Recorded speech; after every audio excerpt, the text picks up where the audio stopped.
عليكم ورحمة الله وبركاته. امبارح يا جماعة جالي ايميل خاص برامبل التابع لمنصة ساندر لتداول الأوراق المالية، توصية فنية خاصة بشراء سهم مدينة مصر للإسكان، رمز السهم MASR.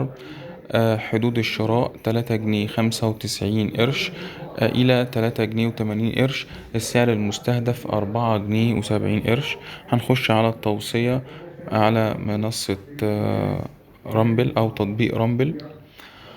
طبعا يا جماعة هنا المصدر التوصية الفنية هو أحمد الحفناوي. التوصية موجودة قدامنا اهو بالشراء.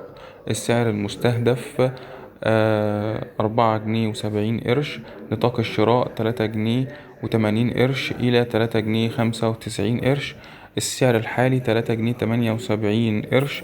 الأداء منذ انطلاق التوصية أو إصدار التوصية للأسف كان بالسالب بنسبة 8/10% من 100. وبالتوفيق للجميع إن شاء الله.